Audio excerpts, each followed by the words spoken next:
मेरा नाम नैन्सी है और मैं दिल्ली के छोटे से गांव में रहती हूँ और मेरी शादी को सिर्फ 2 साल हुई थी। बबलू मुझे रोज टोकते थे मगर इन 2 साल में वो मुझे बहुत ही कम ले जा पाए थे। वो सिर्फ अपनी संतुष्टि के लिए ही काम करते थे। मेरे सुख से उन्हें कुछ लेना देना नहीं था। मैं अपने पति से बहुत डरती थी। वो सख्त नहीं थे मगर फिर भी मुझे उनसे डर लगता था, इसलिए मैंने किसी दूसरे गैर मर्द से संबंध नहीं बनाई थी। मगर फिर भी एक हादसा हुआ और मेरी जिंदगी बदल गई। उसके बाद मैंने खुद के लिए जीना शुरू कर दिया। दिसंबर महीने की बात है।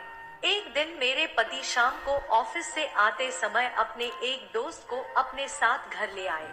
मैं उन्हें पहले से जानती थी। उनका नाम समीर था। वो बेडरूम में आ गए और वहीं बैठ गए। मैंने दोनों के लिए जूस लेकर दिया। दोनों ने जूस पिया। हम दोनों बातें करने लगे। मैं बबलू के साथ ही बैठी थी। बबलू फिर कुछ ऑफिस के बात करने लगे। फिर उसके बाद पति ने मुझे ड्रिंक लाने को कहा। साथ ही ताश के पत्ते वाली गेम शुरू हो गया। कुछ देर बाद बबलू बोले, ठीक है, मैं तैयार हूँ। मैंने बबलू को एक तरफ बुलाकर समझाया कि मैं यह नहीं कर पाऊंगी। वो बोले, ऐसा कुछ नहीं होगा, मैं उसे जीतने ही नहीं दूंगा। बबलू और समीर जी का पहला राउंड शुरू हुआ। बबलू ने पत्ते बांटने लगे और देखते देखते खेल शुरू हो गया।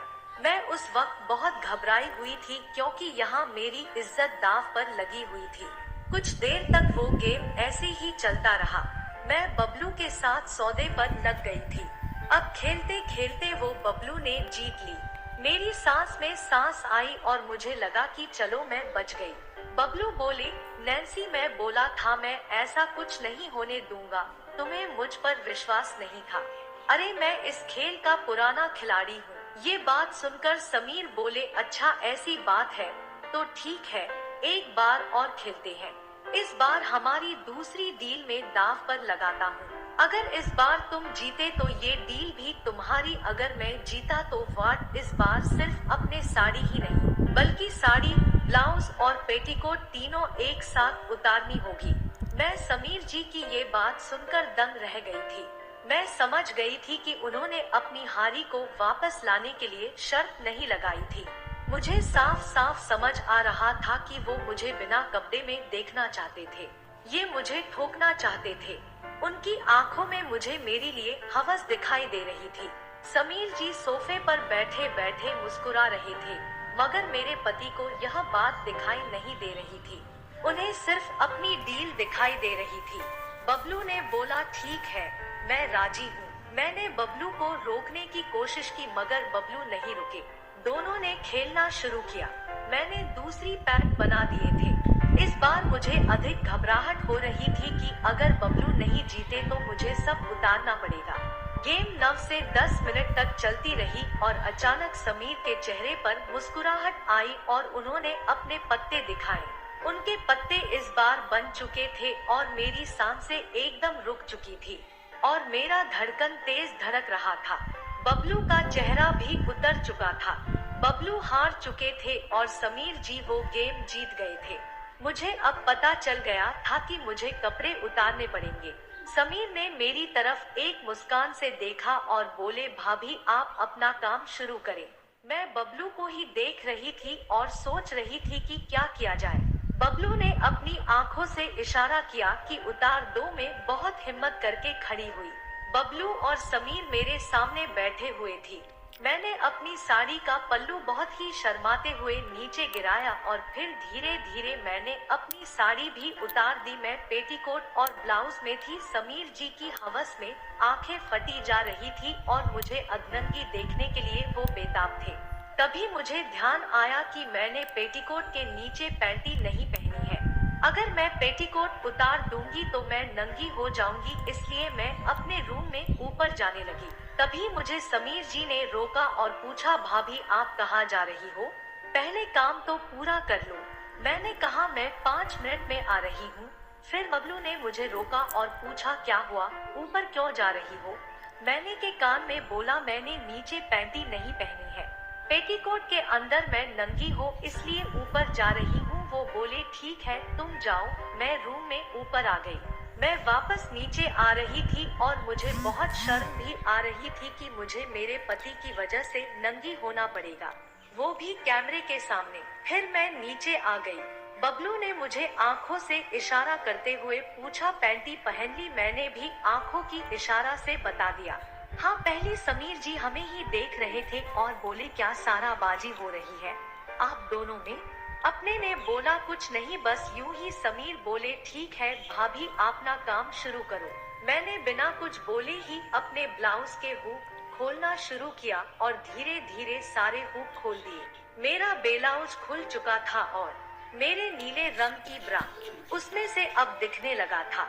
मैंने अपना ब्लाउज उतारकर सोफे पर रख दिया और फिर मैंने अपनी पेटीकोट का नाड़ा पकड़ा और उसे भी खींच दिया। पेटीकोट भी नीचे जमीन पर गिर गया। मैं सिर्फ ब्रा पैंटी में रह गई। मुझे अब खुद पर शर्म आ रही थी। मैं गैर मर्द के सामने थी और वो मुझे घुरा जा रहा था और मैं कुछ नहीं कर सकती थी। समीर जी मुझे ही देख रहे थे। समीर जी 10 मिनट तक मुझे देख रहे थे। मैंने अपनी दोनों आंखें नीचे झुका रखी थी। मैंने फिर से दोनों को पैक बना कर दिया और दोनों ने अपना तीसरा पैक खत्म कर दिया। मुझे अच्छा नहीं लग रहा कि भाभी ऐसे मेरे सामने इस हालत में अधंगी खड़ी है। मैं चाहता हूँ कि वो अपनी साड़ी दोबारा पहन ले। मैं पहन ली, मगर उसके लिए तुम्हें खेलना होगा। अगर तुम जीत गए तो भाभी कपड़े पहन सकती है और अगर हार गए तो भाभी को तो अब पूरी तरह नंगा होना पड़ेगा। बबलू भी काफी नशे में हो चुके थे। उनको बिल्कुल बेहोश नहीं था कि उनकी जुबान लड़खड़ा रही है। आंखें भारी हो चुकी थी, गर्दन नीचे झुक चुकी थी। उनकी वो इसके लिए भी मान गए। मुझे बहुत गुस्सा आया। वो मुझे प्राइम रद्द करने पर तुले थे। खुद का होश नहीं था, इसलिए मैंने एक पैक खुद भी पी लिया ताकि इस बेइज्जती को मैं सहन कर सकूं। गेम चलते रहे और 8-10 मिनट गेम चलने के बाद दोबारा फिर समीर जी के पत्ते बन गई। वो बोले, मैं जीत गया। ये सुनकर मेरी सांसें ठंडी पड़ गई। समीर हंसने लगे और बोले, भाभी बचे हुए कपड़े भी उतार दो, आप अपने योनि के दर्शन करवा दो। मैं नजर झुकाए अपना हाथ पीछे लेकर गई और ब्रा खोल दिया। मेरी ब्रा लूज होगी और नीचे को लटक गई। मैंने अपने दोनों कंधों से उतारकर साथ वाले सोफे पर रख दी। फिर मैंने अपने दोनों हाथ पैंटी के अंदर डाले और पैंटी को मेरी चिकनी जांघों के बीच में से खींचते हुए नीचे झुककर मैंने पैरों तक लाई पैंटी भी उतार दी। अब इस वक्त मैं अपने पति की वजह से गैर मर्द के सामने बिल्कुल नंगी खड़ी थी। मेरे बदन पर एक भी बाल नहीं था। शीशे की तरह मेरा बदन चमक रहा था।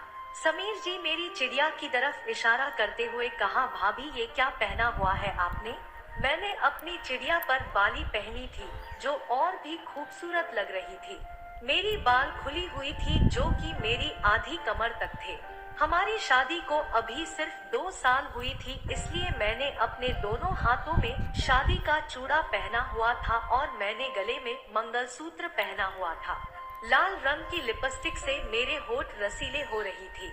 मैंने पूरे मेकअप किया हुआ था और मेरी चिड़िया में जो मैंने बाली पहनी हुई थी वो तो मेरे बदन को और 4 चांद लगा रही थी। बबलू अपना छठा पैक लिया और गेम शुरू की। बबलू उल्टी सीधी चाल चल रहे थे। मुझे अब डर लगने लगा था। मेरे पैर कांप रहे थे। खेलते खेलते बबलू नशे से बेहोश हो गए। समीर ने बोला, भाभी बबलू बेहोश हो गया है, अब इस गेम को आप पूरा करो। मैंने कहा, नहीं, मुझे ज्यादा खेलना नहीं आता। तो समीर जी बोले, ठीक है, फिर हम दोनों बिस्तर पर चलते हैं, मैं वहाँ सिखा दूंगा आपको। मैं समीर जी का इशारा समझ गई थी और समीर जी हंसने लगे और जोर जोर से मेरा चेहरा उतरा जा रहा था। बिल्कुल मुझे पता चल गया था कि अब मेरी ठुकाई होने वाली है। जमकर, वो भी एक गैर मर्द से। बबलू बिल्कुल बेहोश पड़े हुए थे। समीर जी उठकर मेरे पास आए। मेरे गर्दन नीचे झुकी हुई थी। उन्होंने मेरा हाथ पकड़ा और मुझे खड़े किया। फिर मेरी छोटी पर हाथ रखा और मेरा चेहरा ऊपर उठाया और बोले, चले हम दोनों अब बेडरूम में चले। भाभी जी, समीर जी ने मेरी जुल्फों को मेरे कान के पीछे किया और मेरा हाथ पकड़कर मुझे ऊपर बेडरूम में ले जाने लगे। मेरे सारे कपड़े नीचे लिविंग रूम में ही पड़े हुए थे। समीर मेरा हाथ पकड़कर मुझे नंगी ही बेडरूम तक ले आए। हम दोनों मेरे बेडरूम में आई। हमारे बेडरूम में आते ही हमारा कुत्ता देखकर भौंकने लगा। मैं शेरू के पास नंगी ही गई और उसको चुप करवाया, फिर दरवाजा हल्का सा बंद कर दिया। रात के लगभग 12 बजने वाल था। समीर जी मुझे बेड की ओर ले जाने लगे। हम दोनों बेड के पास आ गए। हम दोनों में सिर्फ 1 से 2 इंच का फासला होगा। मैं दोनों की सांस एक दूसरे के टकरा रही थी। वे मेरे बालों को फिर से मेरे कान के पीछे किया और बोले, मेरी आंखों में देखो। समीर जी ने मुझसे बोला, तुम आराम करो, मैं जाता हूँ। वे मुड़ कर जाने लगे और दरवाजे के पास पहुँचे ही थे कि मुझे ना जाने क्या हुआ। मैं वहाँ की और जाकर उनकी पीठ से लिपट गई। अब मैं खुद चाह रही थी। समीर जी बोले, ये सब क्या है, गलत है ना, तुम्हारे साथ ये नहीं कर सकता। मैं समीर जी से बोली, गलत मेरे साथ तब हो रहा था जब मुझे मेरे पति दांव पर लगाया था और आप भी उसमें शामिल थे, मगर इस वक्त मैं खुद चाहती हूँ कि आप मेरे जिस्म को प्यार करें। मेरे पिघलते हुए ओवन को आप सवारे 2 साल से जिस चरम सुख के लिए मैं तड़प रही, वो मुझे आप दे, क्योंकि बबलू मुझे मेरे चरम सुख तक नहीं सहन कर पाती है। गलत सही हम दोनों ये बात किसी को नहीं बताएंगे। ये बात हम दोनों में ही रहेगी। आप एक मर्द हो, एक दूसरे की जरूरत को पूरा करना हमारा फर्ज है। मैंने उनका हाथ पकड़कर अपनी चिड़िया पर रख दिया। समीर जी ने मुस्कुराते हुए मुझे अपनी बाहों में उठा लिया और बेड पर ले जाकर पटक दिया। भाभी जी, आपका फिगर 1 नंबर का है। आज तो आपको पुटिया बनाकर ठुकाई करूंगा। फिर पूरी रात समीर जी ने मुझे हर पोजीशन में ठुकाई की और मेरे पति देव बेहोश ही पड़े थे। उन्हें तो कुछ पता ही नहीं लगा कि उनकी पत्नी के साथ